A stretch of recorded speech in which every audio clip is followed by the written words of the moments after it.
Gracias te damos, mi Dios, en este momento por concedernos levantar este culto en tu nombre aquí en esta mañana. Gracias, Padre amado, porque nos has hecho dignos de ser llamados tus hijos. Nos has concedido tu Espíritu Santo. Nos diste a Jesucristo, tu Hijo, para que fuera nuestro Señor y limpiara nuestros pecados. Padre, mira este momento donde nos exponemos a escudriñar tu palabra. Te suplicamos que desde lo más profundo de nuestro corazón nos concedas, a mí con la responsabilidad de exponer la palabra, que pueda ser fiel a la exposición, que pueda, Señor, fluir en el entendimiento de ella, en la exposición de ella, con la ayuda de tu Santo Espíritu, así como a mis hermanos y a cada persona que la va a escuchar, que puedas recibir de ti, mi Dios, de tu palabra, lo que tú quieres que quede en la mente y en el corazón de cada uno que va a ser expuesto a ella. Así es, mi Dios, que te pedimos que nos dirija. Te suplicamos que tu presencia, como es tu promesa, siga en medio nuestro y que tu palabra edifique nuestras vidas, que nos ayude a abrazarla, a vivirla para la gloria de tu nombre y la bendición nuestra. Te lo pedimos por Jesucristo, tu Hijo amado. Amén. Leemos en Juan capítulo 14, versículos 18 al 20, que es la porción bíblica que tenemos para hoy. Juan capítulo 14, versículos 18 al 20, donde el Evangelio de Juan está tratando el tema aquí de la promesa del Espíritu Santo, y dentro de la promesa del Espíritu Santo quiero que analicemos, reflexionemos por unos minutos acerca de estas palabras del Señor Jesucristo. Cuando comienza el versículo 18, el Señor Jesucristo aquí hablando, dice de Juan 14, no os dejaré huérfanos, vendré a vosotros, tratando a los discípulos. Todavía un poco y el mundo no me verá más, pero vosotros me veréis. Porque yo vivo, vosotros también viviréis. En aquel día vosotros conoceréis que yo estoy en mi Padre, y vosotros en mí, y yo en vosotros. Amén. Cuando leemos estos tres versículos del Evangelio de Juan y vemos cuál es nuestra reflexión, el norte, la línea que lleva nuestra reflexión de la palabra hoy, que lleva por título que si tenemos vida es porque Jesucristo vive. Debemos preguntarnos nosotros, ¿cuál es el significado que la Biblia le da a la vida? ¿Qué define la Biblia como vida? Eso es algo que deberíamos preguntarnos cuando vemos, porque dependiendo desde el punto de vista que se analice, desde la perspectiva que se analice la vida como concepto, como palabra, va a tener un significado. Ahora, desde la perspectiva de Dios y su palabra, ¿qué significa la palabra vida? Cuando buscamos este significado, por ejemplo, el diccionario bíblico define la palabra vida como aquello por lo cual un ser creado disfruta del lugar en el que su creador le ha puesto. Como en el caso nuestro, fuimos creados por Dios, Dios nos puso en la tierra, y Dios nos puso en la tierra para que disfrutáramos de la vida aquí en la tierra. La Biblia nos muestra la vida desde dos diferentes sentidos, desde una perspectiva moral y desde una perspectiva existencial. O sea, dentro de lo que la Biblia abarca cuando presenta a la vida en cada una de sus líneas que la presenta principalmente desde esas dos perspectivas, la parte moral y la parte espiritual. Y existencial. Un ejemplo de eso lo vemos en el Salmo 34. El Salmo 34, versículos 12 y 13, hay un ejemplo de David, el escritor de este Salmo, donde dice las siguientes palabras, hace una pregunta y expresa lo siguiente, dice, ¿quién es el hombre que desea vida? Que desea muchos días para vivir bien. Y hace una recomendación en el versículo 13 diciendo, guarda tu lengua del mal, y tus labios no hablen engaño. Y aquí vemos a David como autor de este salmo, invitándonos a aprender de su experiencia como un siervo de Dios, como un siervo de Jehová, como un hombre de Dios. David cometió muchos errores, pero como un hombre que amaba a Dios, David reflexiona en sus errores y nos aconseja todo esto, o sea, nos hace reflexionar en esa pregunta de para qué deseamos la vida. Y recomienda estas dos cosas: que guardamos nuestra lengua del mal y nuestros labios no hablen engaño. Dice, aquí David nos está invitando a que aprendamos de esa experiencia, de modo que nosotros podamos siempre estar viviendo nuestra vida con la confianza en Dios, nuestro Señor, para que en los momentos de tribulación podamos ser libres con la vida que Cristo nos da. Nos exhorta a vivir, porque eso es lo que Cristo dio. El sacrificio de Cristo lo dio para que nosotros, los que un día vamos a creer en Él, tuviéramos vida. No para que existiéramos con una vida solamente biológica, sino para que tuviéramos vida. Hay personas que caminan, respiran, un corazón que late, una sangre que fluye, pero no tienen vida, no están vivos. Su cuerpo está vivo, pero ellos no tienen vida, de acuerdo a lo que vamos a ver por la Biblia.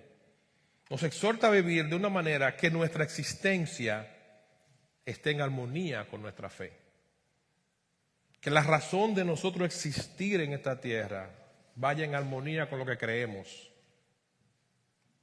Esta mañana, antes de iniciar el culto, hablaba con un hermano de los estrés que está cogiendo la humanidad. Y comentábamos cómo andan las salas de emergencia y cómo anda el mundo. Sobre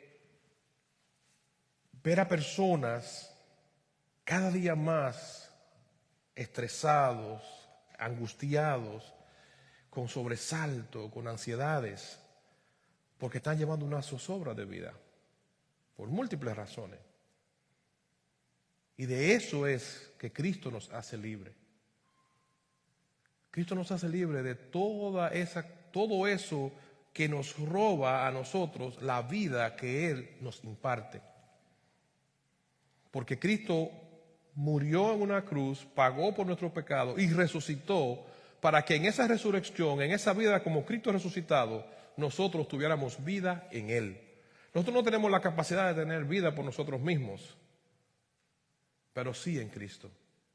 Por eso Cristo pagó ese precio, porque eso es una obra sobrenatural de Dios. Es un regalo de Dios por Jesucristo.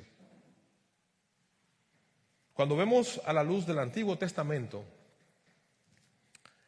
lo que el Antiguo Testamento presenta como vida, dice en sentido general, y basándonos en lo que dice Génesis 1:1, que todo proviene y toda sustancia que tiene vida proviene de Dios, que existe desde el principio y para siempre. Todo lo que tiene vida, toda sustancia proviene de Dios, que tiene vida y existe para siempre. Y quiero que los que tengan sus Biblias, por favor, me acompañen a Deuteronomio 30. También Deuteronomio 30.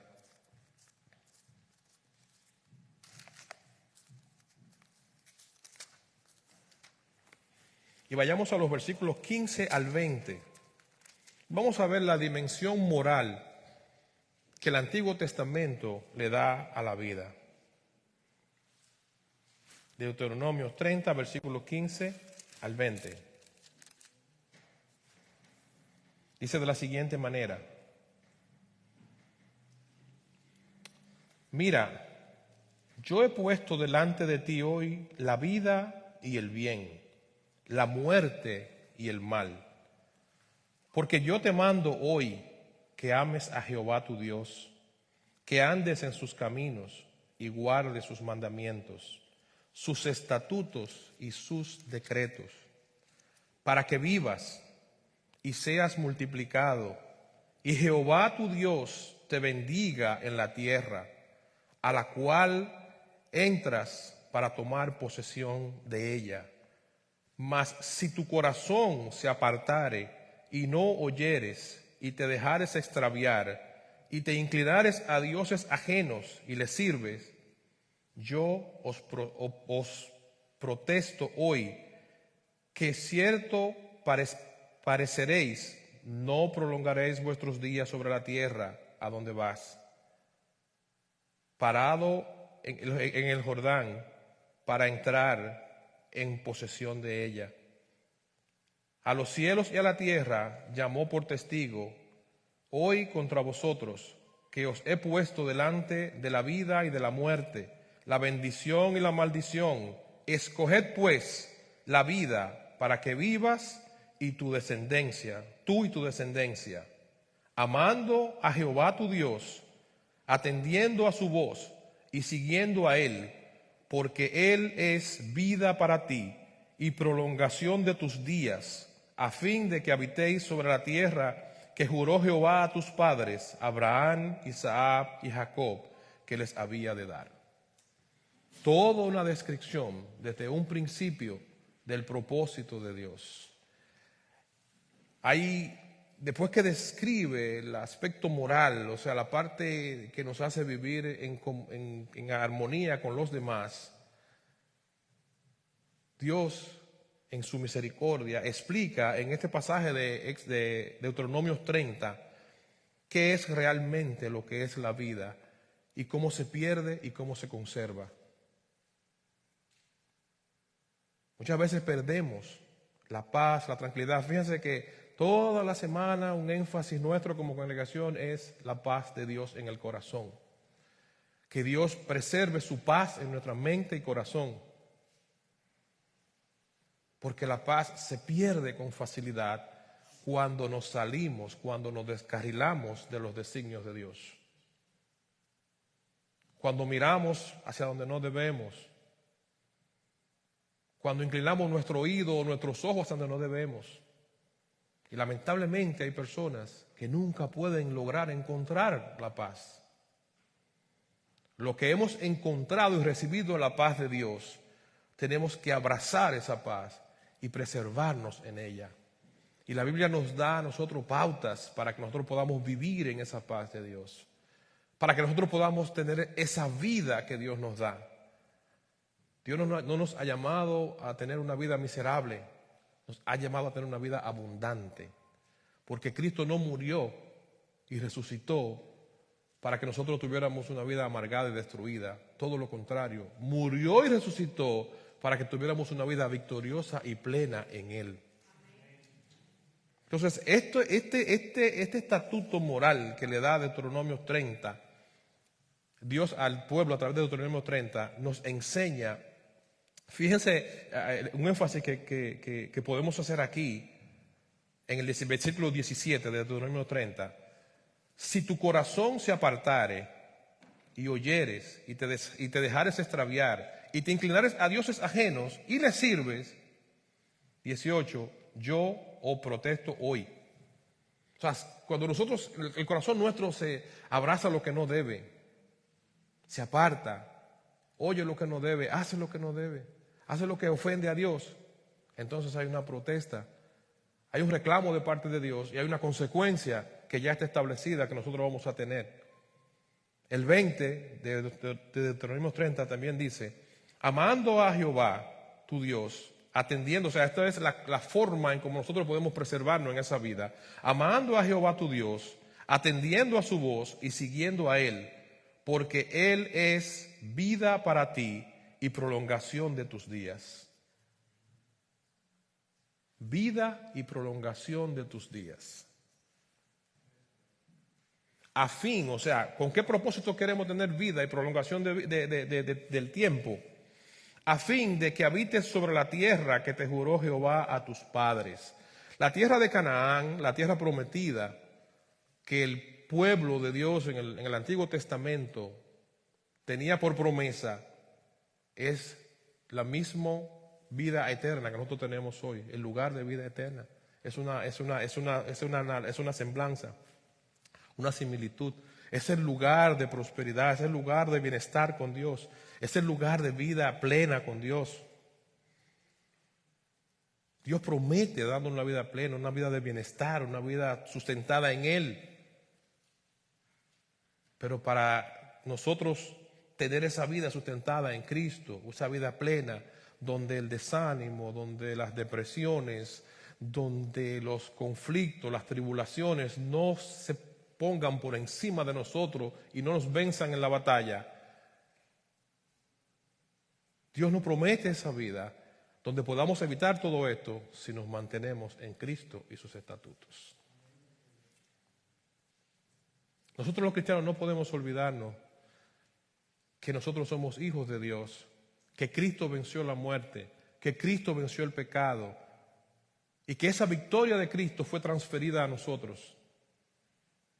Nosotros tenemos la mente de Cristo. Y no solamente tenemos la mente de Cristo, sino que tenemos el Espíritu Santo de Dios, la misma persona de Dios en nosotros. Cuando Jesucristo está hablando en Juan 14, en el pasaje que tenemos hoy para la predicación de hoy, está hablando de la promesa del Espíritu Santo, de la promesa de la persona de Dios en cada uno de sus hijos. No es algo simplemente misterioso, y sí hay misterios, pero son misterios que lo que Dios quiere que sepamos de esos misterios nos lo ha revelado por su palabra, nos lo ha comunicado. Nosotros estamos llamados a vivir vidas a plenitud. Ese fue el plan de Dios desde un principio. Ese fue el plan de Dios desde el principio de la humanidad, desde el viejo pacto en el Antiguo Testamento, que es lo que está diciendo aquí en Deuteronomio. En el Nuevo Testamento, el énfasis de la vida da una ligera inclinación hacia la vida eterna. Se inclina la vida de Dios para permanecer en esta tierra, pero también ya en el Nuevo Testamento, con la promesa de Jesucristo, entonces hace un enfoque hacia la vida eterna. Los cristianos, los hijos de Dios, los que hemos creído en Dios por Jesucristo, hemos creído en Dios porque entendemos que recibiendo a Cristo como nuestro Señor, vamos a tener una vida en esta tierra plena, no sin ausencia de situaciones, no sin ausencia de problemas, no sin ausencia de enfermedades, pero sí con una esperanza firme y con una cobertura completa de parte de Dios. Y por sobre todas las cosas, con una esperanza de vida eterna. Nosotros los creyentes, los hijos de Dios, vivimos aquí en la tierra y debemos estar todos los días reflexionando en que nuestro destino es la vida eterna con Cristo. La mayoría de personas que no logran alcanzar una vida plena de fe, una vida plena de convencimiento, de paz, de tranquilidad, es porque no han entendido el Evangelio. No han entendido el Evangelio de Jesucristo, que nos enseña que nuestra vida aquí en esta tierra es temporal. Que somos peregrinos en esta tierra y que la verdadera vida que tenemos, la tenemos en la eternidad. Y que vivimos con esa promesa, sustentados en Dios mientras estemos aquí, pero con la esperanza de que un día moraremos con Dios por la eternidad. El día a día, nuestros afanes diarios, nuestros trabajos, nuestros proyectos personales nos envuelven. Y muchas veces, si nosotros no tenemos una vida de comunión plena con Dios y una vida de interacción con su palabra, podemos caer en el error, como se cae muchas veces, en simplificar a Dios y a Jesucristo aquí en la tierra. En mi problema, en mi situación personal, en el conflicto. A simplificar a Dios en mi necesidad personal. Dios es más que eso. La Biblia dice que Dios es nuestro amparo, es nuestra fortaleza, es nuestro pronto auxilio en la tribulación. Pero Dios es más que eso. Cuando miramos en la Biblia los hombres que Dios utilizó en el Nuevo Testamento para cumplir su propósito del principio de la iglesia, la mayoría de ellos murieron de forma fea. Decapitados, muchos de ellos, apedreados como Esteban. Y usted diría, pero ya ese es el Dios que tú le sirves. Hay una dimensión espiritual que adquiere el Hijo de Dios, que fue la que adquirieron estos hombres. Estuvieron dispuestos a pagar un precio porque su convicción iba más allá de lo terrenal y temporal. Su convicción iba más allá de su padecimiento físico. Su convicción era clara y plena de que ellos servían a un Dios que era espíritu y un Dios que le había prometido una vida eterna en Jesucristo. Y que su paso por esta tierra era cumpliendo una misión. Y así estamos nosotros, cumpliendo una misión en esta tierra. Que Dios nos ayude a nosotros a desarrollar una mente eterna. Que Dios nos ayude a nosotros a desarrollar una visión de la eternidad. Ese es mi norte. Yo vivo en esta tierra con la esperanza de que un día voy a morar con mi Señor en la eternidad y le alabaré y le glorificaré y le adoraré para siempre. Aquí Dios nos puso en la tierra. Aquí ha prometido sustentarnos. Aquí ha prometido proveernos lo que necesitamos. Alimento, abrigo, todo lo que podamos necesitar. No nos prometió que no nos íbamos a enfermar. No nos prometió que no nos iban a pasar cosas malas. Nos prometió que iba a estar con nosotros. Nos prometió que iba a sustentarnos, que nos iba a guiar con la diestra de su justicia por Jesucristo. Por eso, mis hermanos, cuando estemos en situaciones difíciles, recordemos lo que dice la palabra. Nosotros vivimos porque Cristo vive. Nosotros vivimos porque Cristo nos dio vida. Nosotros vivimos no porque no tenemos circunstancias difíciles. Vivimos porque nuestra esperanza está en Cristo. Porque nuestra vida es una vida espiritual. Porque Dios me da la capacidad de mirar las cosas más allá del padecimiento presente. Porque Dios me da la capacidad de mirar las cosas más allá de lo que yo estoy viviendo, de lo que mis ojos están viendo en este momento. Esa perspectiva moral Dios la da, como eso aquí en Deuteronomio 30, para que haya una regla de convivencia, para que como hijos de Él, como su pueblo, aprendamos a convivir, para que sepamos cuál es la voluntad, cómo Él quiere que nos relacionemos con los demás y con Él.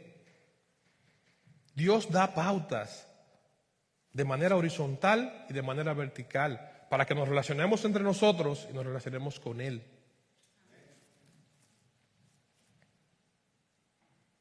En este énfasis del Nuevo Testamento, veamos este versículo de Lucas capítulo 12, versículo 15. Lucas 12, 15.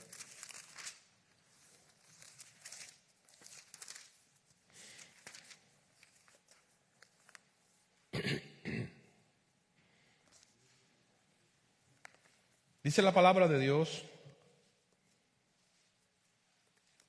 aquí en una interacción que tuvo un hombre rico con el Señor, dice, y les dijo, mirad y guardaos de toda avaricia, porque la vida del hombre no consiste en abundancia de los bienes que posee.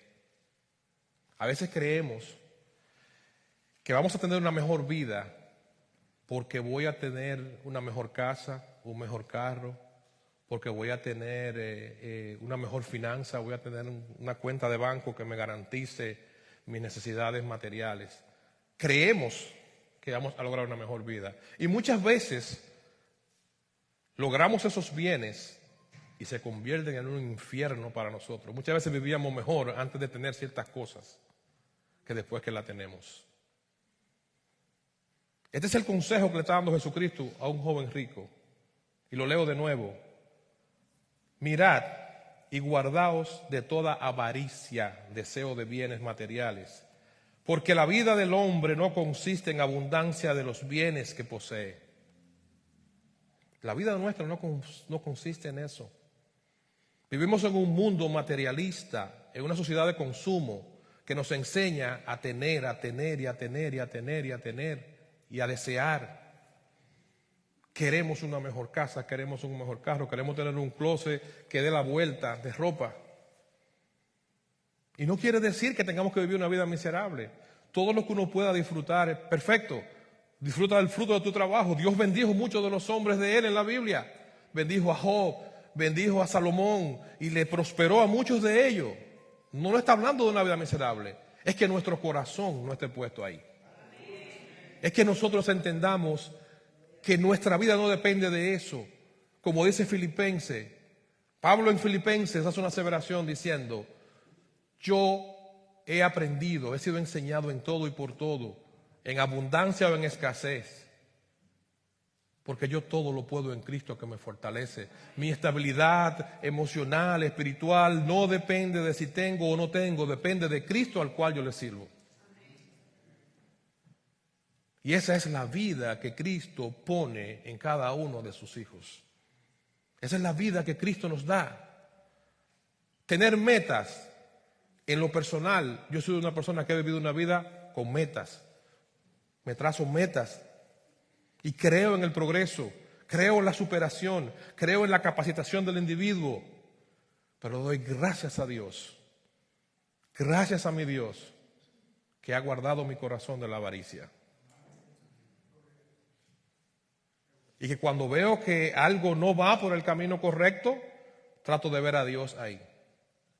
Si me trazo una meta y veo que no está aprobada por Dios, veo señales que me están dando de que Dios no está en el asunto, suelto eso. Lo que no viene con la bendición de Dios, no lo quiero. No por algo que yo me haya trazado. Yo quiero lograr eso, yo voy en ese camino, yo voy a luchar por eso, yo voy a hacer. No, Señor, mi corazón quiere esto. Ahora guíame tú, Padre, si es tu voluntad. Guíame tú, Señor, si esto va a ser de bendición para mí, para los que me rodean, y si esto va a glorificar tu nombre en mis manos. Porque yo quiero vivir. Yo quiero vivir los días que me regales en esta tierra. Quiero vivirlos plenamente en ti. Vivirlo de una manera tal que en cada circunstancia de mi vida yo pueda verte. Que en cada circunstancia de mi vida yo pueda sentir que tú estás conmigo, que estoy sostenido en tus manos, porque eres mi Dios y Cristo es el Señor que gobierna mi vida.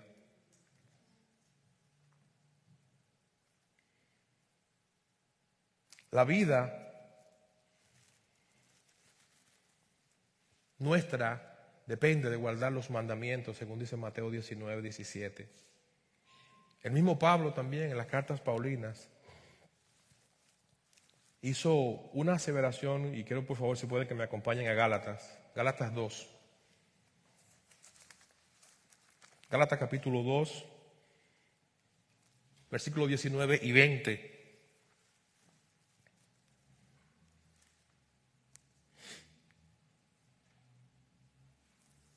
Gálatas 2, 19 y 20 dice la palabra de Dios, haciendo una de las declaraciones más contundente y trascendente que cualquier hijo de Dios puede hacer, como la que hizo aquí Pablo.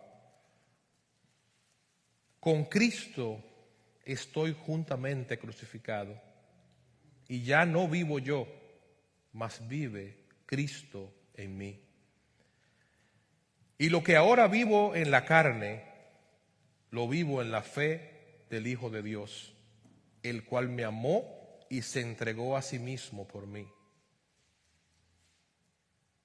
No desecho la gracia de Dios, pues si por la ley fuese justicia, entonces por demás murió Cristo. Con Cristo estoy juntamente crucificado. El sacrificio de la cruz fue exclusivo para Cristo. Nosotros no tenemos que volver a una cruz ni hacer sacrificios. Pero nosotros tenemos que valorar el sacrificio de Cristo porque ya Él pagó el precio de mis pecados y mis transgresiones. Ya Él pagó el precio de mis errores. Entonces ahora, esos errores por los cuales Él pagó, debo pedirle a Dios no cometerlo y vivir. Porque ahora Cristo vive en mí. Es por eso, hermanos y amigos, que la obra del Espíritu Santo en nosotros es trascendental. Dios nos dio su Espíritu Santo para que tuviéramos esa vida que Cristo promete. Dios nos dio su Espíritu Santo para que viviéramos en esta tierra. En el tiempo de hoy es un tiempo difícil, es un tiempo de mucha confusión. La Biblia lo dice, los últimos tiempos van a ser difíciles. La humanidad vive tiempos difíciles. Es profecía bíblica.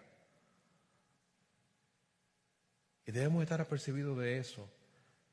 Pero no solamente nos dice que van a venir tiempos difíciles, la Biblia, como lo que estamos viviendo, sino que nos da herramientas para que podamos vivir en estos tiempos difíciles, vidas plenas y victoriosas en Cristo Jesús. Dios, por su misericordia, nos da pautas, herramientas para que vivamos vidas plenas.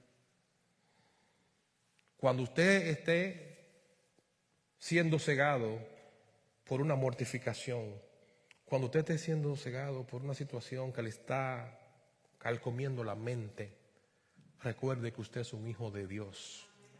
Recuerde que usted es un hijo de Dios y que Cristo es su Señor, que Cristo le limpió a usted de sus pecados, que Cristo le dio vida con su muerte y resurrección. Y esa vida de Cristo, si usted ha recibido a Cristo como su Señor, esa vida está en usted, esa vida es suya, esa vida es mía, y yo voy a vivir en consecuencia de esa vida. Porque ahora vive Cristo en mí. Por eso la declaración de Pablo, ahora lo que en mi carne yo vivo, lo vivo porque Cristo vive en mí. Porque hay una unión con Cristo. Y esta unión con Cristo es tan fuerte que la Biblia la define como a Cristo como la cabeza nuestra. Cristo como nuestra cabeza. O sea, si Cristo es mi cabeza, si yo tengo la mente de Cristo, si tengo el Espíritu de Dios, estoy llamado a vivir vida plena y abundante. La obra del Espíritu Santo en nosotros es trascendental. Muchos, en este pasaje de Juan 14, hay algunas posturas de analíticos de la Biblia, la atribuyen algunos solamente a la parte de la vida eterna, otros a la vida plena que Dios da solamente aquí en la tierra. Pero esto es mucho más amplio que todo esto. Sí se refiere a la vida eterna, sí se refiere a la cobertura de Dios y a la vida que nos da aquí en la tierra. Y es mucho más allá. La Biblia nos da todos los detalles de esta vida a la cual Cristo se refirió en el versículo 19 de Juan 14. Pero sí sabemos que en Cristo todo cristiano existe con una unión misteriosa. Una unión misteriosa e inquebrantable. Cuando usted es un hijo de Dios por Jesucristo, nada ni nadie lo separa de esa realidad. Si usted verdaderamente creyó en Dios y recibió a Cristo como su Señor, nada ni nadie lo va a separar de esta realidad. Ni tribulaciones, ni aflicción, ni hambre, ni desnudez lo va a separar a usted del amor de Dios en Cristo Jesús. Jesucristo hizo una afirmación en un momento donde públicamente se refería en voz alta al Padre, pero para que lo escucharan los oyentes, diciendo: Padre, aquellos que me diste, nadie los va a arrebatar de mis manos. Nadie, ni Satanás, ni ninguna circunstancia va a arrebatar a un hijo de Dios de las manos de Dios. Somos hijos de Dios y estamos vivos porque Cristo nos dio vida. La vida en Cristo garantiza la continuidad de la vida espiritual de su pueblo. Nada nos apartará de Él, todo lo contrario, nos preservará hasta el fin. La naturaleza divina de la cual nosotros somos partícipes no morirá nunca.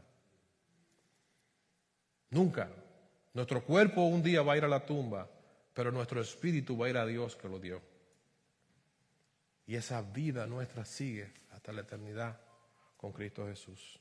Los cristianos deberíamos reflexionar con más frecuencia en el tipo de vida que tenemos, en estas verdades. En el mundo hay desconocimiento. La gente del mundo desconoce los privilegios de un hijo de Dios, porque solo pueden ver la parte exterior. Pero los que hemos creído en Cristo debemos de reflexionar en quiénes somos y en las manos de quién estamos y cuál es la cobertura que tenemos, y ser agradecidos de Dios por Jesucristo. Es una unión indivisible. Hermano, yo quiero concluir la mañana de hoy con la porción que se encuentra en el Evangelio de Juan, capítulo 10 y versículo 10. Este versículo que dice el Señor Jesús: el propósito del ladrón,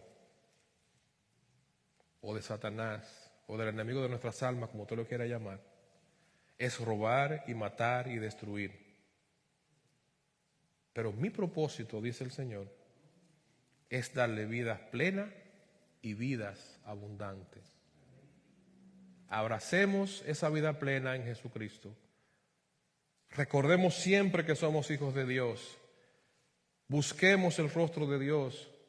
Escudriñemos la voluntad de Él por su palabra. Y vivamos agradecidos por la vida que Cristo nos dio con su resurrección de la muerte.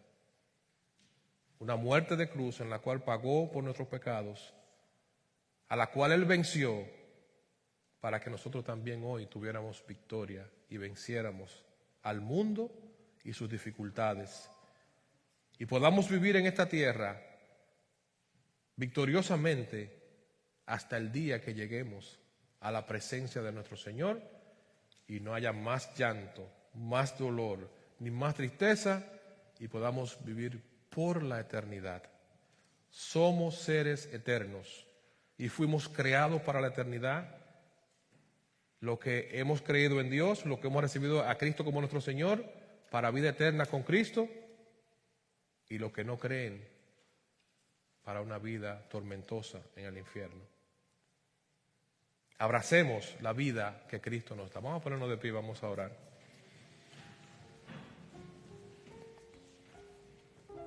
Padre, muchas gracias por tu palabra. Gracias, Señor, por concedernos, por revelar a estos santos hombres que la escribieron, a las cuales la inspiraste, revelarle tu palabra, tu voluntad, para que hoy nosotros pudiéramos tener una guía, para que pudiéramos tener conocimiento de tu voluntad, para que pudiéramos tener conocimiento de tus designios. Gracias, Señor. Gracias por tu amor. Gracias por tu inmensa misericordia. Gracias por Jesucristo. Gracias por habernos amado. Gracias por amarnos, Señor, de manera tal que tu amor no es consecuente con nuestra infidelidad hacia ti. Tu amor sobrepasa todo entendimiento humano. Mi Dios, gracias porque tú eres fiel. Gracias porque tú eres verdadero. Gracias porque tú nos abrazas y nos sostiene como hijos tuyos y extiende la salvación a aquellos que no te conocen, para que vengan a vivir esta vida que tú nos regalas en Cristo Jesús. Gracias, Señor, por Cristo. Gracias por esta vida que nos concedió. Gracias, mi Dios. Ayúdanos a ser agradecidos. Ayúdanos a vivir, Señor, porque tú nos concediste vida. A vivir vidas plenas, a vivir vida donde nuestra mente y corazón solo descansen en ti, y donde las cosas terrenales donde las cosas materiales, las cosas que perecen, las que se quedan en esta tierra, jamás controlen nuestra mente y nuestro corazón. Purifica nuestras almas, Señor. Purifica nuestra mente. Guarda nuestro corazón. Ayúdanos, mi Dios, a serte fieles, a ser testigos fieles de ti, a amarte, a adorarte, a dedicar cada segundo de nuestra existencia en esta tierra para ti, mi Dios. Porque solo tú, mi Dios, eres merecedor de toda gloria, de toda honra y de toda alabanza. Gracias, Señor. Gracias por tu amor, gracias por tu misericordia. Sigue con esta iglesia, Señor. Sigue con tu pueblo. Sigue con cada hijo tuyo en cada rincón de la tierra. Ayúdanos, Señor, a cumplir con la gran comisión que nos dejaste. A alabarte, a glorificarte, a bendecirte, a amarte. Gracias, Señor. Gracias por tu palabra. Gracias por tu amor. Gracias por tu misericordia. Gracias por tu cuidado. Gracias, mi Dios, por Jesucristo, tu Hijo eterno, nuestro Salvador y el Señor de nuestras vidas. Oramos en este momento. Amén.